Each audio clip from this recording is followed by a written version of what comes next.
फिर से इस जिले के अंदर आपराधिक घटनाओं के कारण कोरनडिहरी गांव के अंदर जो मृतक शिक्षक यहाँ गए, उन लोगों ने बताया कि अभी तक जो मुख्य अभियुक्त बाल भगवान या योगेंद्र चंदन है, गिरफ्तारी नहीं हुआ। उसके द्वारा उसके परिवार को धमकी दी जा रही है।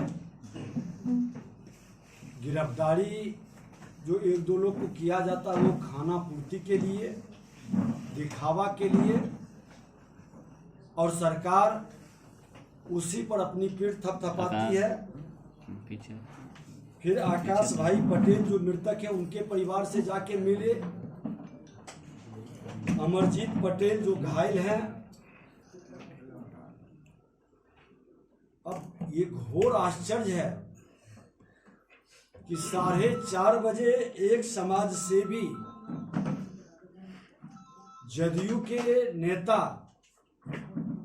भीम पटेल जी थाना में जाते हैं कि मेरे दुकान पर, मेरे घर पर अपराधी ने तोड़फोड़ किया। 10 तारीख को उन्होंने शिकायत किया और 12 तारीख को भी जाके थाना में कह रहे हैं कि मेरे घर पर हमला होगा। और 5 बजे उसके घर में घुस करके मिल की दुकान में आकाश भाई पटेल की हत्या कर दी जाती है।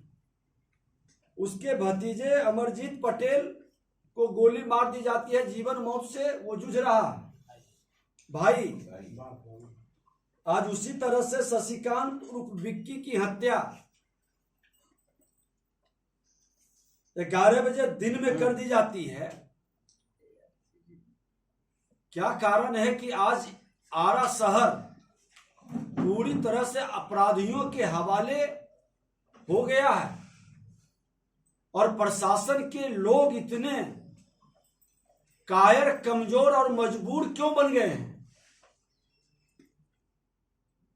जब से सरकार बदली है और यहाँ के प्रभारी मंत्री बिहार के उप मुख्यमंत्री तेजस्वी यादव जी बने हैं, अपराधियों का मनोबल बढ़ा है और अपराधी खोलकर बेखौफ अपराध कर रहा है।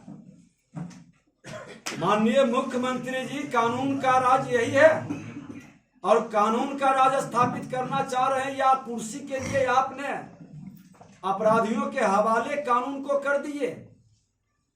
इस जिले के अंदर इतना भयभीत वातावरण कभी नहीं बना। बालू माफिया का भी पूरा खौफ का वातावरण बना है, अपराधियों का भी। मुख्यमंत्री जी थोड़ा सा भी कानून का राज स्थापित करना चाहते हैं तो आरा शहर में उप मुख्यमंत्री जी को यहां से प्रभारी मंत्री के रूप में आप हटावें और यहां के एसपी को, प्रमोटी एसपी को हटाकर आप डायरेक्ट आईपीएस को दीजिए। जो अच्छे लोग हैं, जो कानून का राज स्थापित कर सकता है।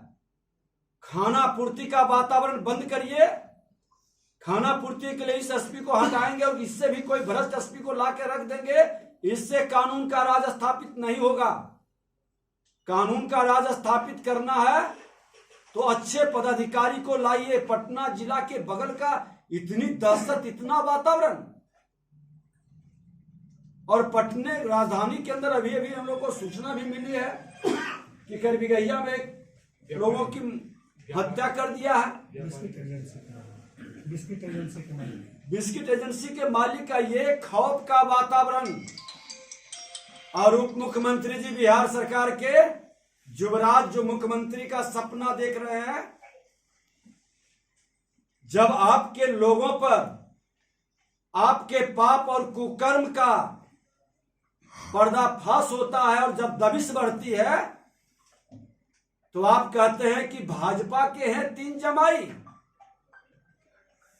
भाजपा के जमाई नहीं है, वह भारत माता का लाल है। सीबीआई, ईडी और आईटी और राजद के अब 3 जमाई हैं, आतंकवादी, अपराधी और भ्रष्टाचारी। और राजद के ये तीनों जमाई जो आतंकवादी, अपराधी और भ्रष्टाचारी है, इसके विरोध में भारतीय जनता पार्टी खुल करके संघर्ष का ऐलान करती है और आपके पिता के पाप के फल को जंगल राज से बिहार को मुक्त कराए थे और आपके गुंडा राज से भी बिहार को मुक्त कराएंगे। बिहार के मुख्यमंत्री जी, आप धृतराष्ट्र बन करके आपको उस जंगल राज के विरुद्ध में नेता बनाया गया था, लेकिन आप उस जंगल राज के गोद में बिहार की जनता को और भी बिहार के लोगों के, जो सभी समाज के लोग ने लड़ करके मुक्ति पाया था, उस गोद में बैठा करके आपने महापाप किया है। आप भी इसकी सजा भोगेंगे। मैं तो आज लोगों को कहा हूं कि अब खुल करके ये लड़ाई सड़क से सदन तक चलेगी और जो ये राजद के लोग 3 जमाई बनाए हैं, आतंकवादी, अपराधी और भ्रष्टाचारी को, इससे बिहार की जनता खुल करके लड़ेगी और बिहार में कानून का राज भारतीय जनता पार्टी स्थापित करेगा इस गुंडा राज से मुक्ति के लिए। और यहां नहीं प्रशासन बदलेंगे तो सड़क से सदन तक लड़ाई होगी। गवर्नर के यहां पूरी एक विधायकों की टीम के साथ जाके मिलेंगे और कानून के राज स्थापित करने का एक शुभारंभ लड़ाई का हम लोग करेंगे। कि जब यहाँ के जिलाधिकारी अपने पदाधिकारियों के विरुद्ध प्रतिवेदन लॉ एंड ऑर्डर के संदर्भ में कि हमारा फेल है, तब सरकार क्यों मौन है? ऐसे पदाधिकारी पर त्वरित कार्रवाई क्यों नहीं हो रही है? सुपर सीएम के डर से, कुर्सी के मोह में ये कुर्सी कुमार कानून का राज कैसे स्थापित कर पाएंगे? आपके कलेक्टर का प्रतिवेदन पर आप एक्शन क्यों नहीं ले रहे हैं? क्यों यहां के लोगों को गोली के शिकार होने के लिए छोड़ दिए हैं? बालू माफियाओं के अंदर पूरा प्रशासन इन्वॉल्व है और अपराधियों का साम्राज्य इस जिले के अंदर चल रहा है, चल तो रहा है हर जिले के अंदर। आज कई जिला, बेगूसराय हो, समस्तीपुर हो, यहां तक कि राजधानी पटना हो, ये बहुत भयावह वातावरण है। इस भयावह वातावरण से पूरी तरह से सबको सजग होकर, संगठित होकर और हर समाज के लोग मिलकर इस गुंडा राज से लड़ाई के लिए सड़क पर उतरने की जरूरत है। सच है कि शराब बंदी में उस समय भी हम विपक्ष में थे और विपक्ष में रहते हुए बिहार को नशा मुक्त बनाने के लिए नैतिकता के आधार पर हम लोगों ने कहा था और सावधान सरकार को किए थे कि आपकी सोच अच्छी है लेकिन आपका तंत्र कमजोर है। उस समय यही राजद और जदयू की सरकार थी। आपके भ्रष्ट तंत्र से ये जमीन पर नहीं उतरेगा और आज सच साबित हो रहा है कि इनका भ्रष्ट तंत्र शराब की नीति को पूरी तरह से फेल कर दिया है। थाना पूरी तरह से दारू और बालू में लगा हुआ है और दारू बालू के कमाई से इतने अंधे हो चुके हैं पुलिस तंत्र में बहुत सारे भ्रष्ट पदाधिकारी कि वो लॉ एंड ऑर्डर पर एक भी पैसे का ध्यान नहीं दे रहा है। इसलिए मुख्यमंत्री को गंभीरता से विचारना चाहिए।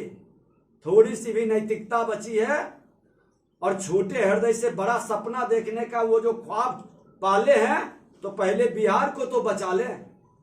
बिहार को इस अपराध और भ्रष्टाचार आतंक से बचा लें। पूरा देश बिहार में अब जाने से डरने लगा। फिर से जो बड़े भाई ने साम्राज्य स्थापित किया था आतंकवाद का, जंगल राज का, आज उससे ज्यादा भयावह स्थिति हो गई। वो होता है जो सत्ता में बैठता है और विपक्ष में जो जिसकी जिम्मेवारी मिली है वो आज नहीं आया है।